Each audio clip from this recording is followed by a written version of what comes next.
This is the Dollemore Daily, and I'm Jesse Dollemore.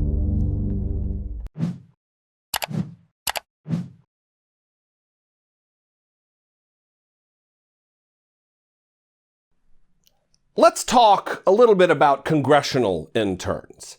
With all the talk from Democratic politicians about the fight for $15 per hour as a minimum livable wage, you'd expect that at least every member with a D after their name would pay their full congressional staffs this much, or at least pay all of the people working for them in their offices, including interns, something at all.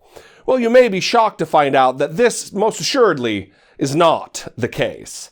In fact, while a handful of congressional Democrats do pay a little, only these members of Congress currently pay their interns that livable wage of $15 per hour.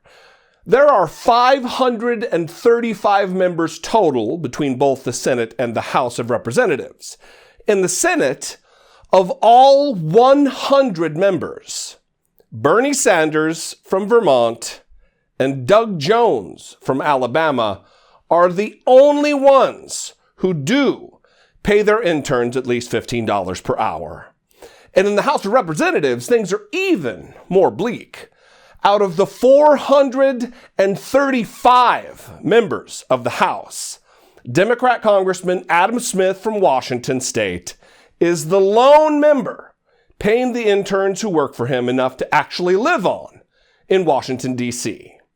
In addition to these already established members, newly elected incoming Congresswoman Alexandria Cortes has also pledged to lead on this issue by paying her staff, including interns who work so diligently for her, a minimum of $15 an hour.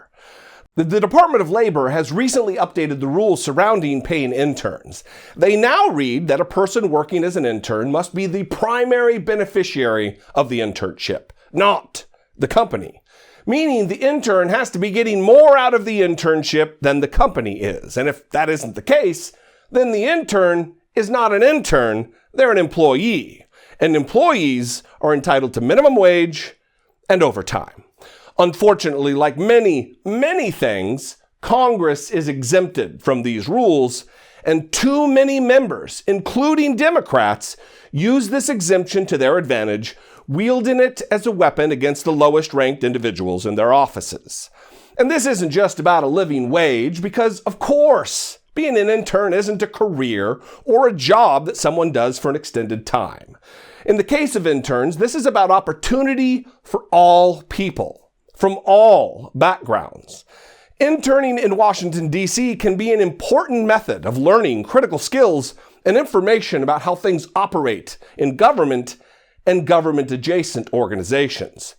It is also an avenue through which to make vital connections that often lead to more and other greater opportunities. You know, a lot of people who worked as interns end up eventually in senior positions on Capitol Hill, even making it to be members of Congress. And who do you think is most easily available to work for free in the beginning while living in one of the most expensive cities in the United States? Yeah, children of rich people. Rich kids. Rich kids who oftentimes don't need that important assistance with connections or help getting going. So if these internship type style positions are only feasibly available to children of wealthy people, then it will only be rich people who are going to continue to be wildly overrepresented as our national policymakers in the roles of senior staff and elected members. So if these elected representatives, especially Democrats, want to talk the talk about leveling the playing field and equality of opportunity, they had better walk the walk. Do you hear that? People who talk a big game and then fail when they actually have an opportunity to show when they mean it. I am especially talking to congressional leaders and members whose names have been talked about as 2020 presidential contenders. If you really believe in this issue, you need to lead on it. Lead, like leaders. Chuck Schumer, Elizabeth Warren, Cory Booker, Kamala Harris, Sherrod Brown, Kirsten Gillibrand, Nancy Pelosi, Beto O'Rourke, Joseph Kennedy, Adam Schiff, Maxine Waters, Jerry Nadler, and everyone else in the Senate and the House, both Republicans and Democrats, who aren't Bernie Sanders, Doug Jones, and Adam Smith. And listen, you may hear people say that it wasn't until early this year that the House and Senate both passed bills budgeting dollars for intern pay. Well, that's true. Specifically, roughly $20,000 per member per year in the House and about $50,000 in the Senate. My answer to that is, great, get it done. But still, where were you before? Because even without that allotment, Sanders, Jones, and Smith were able to do the right thing. Working for the government for free is a ridiculous proposition. And you can't pay your rent or your car payment with experience you've gained or contacts you've made working on Capitol Hill. That takes actual money.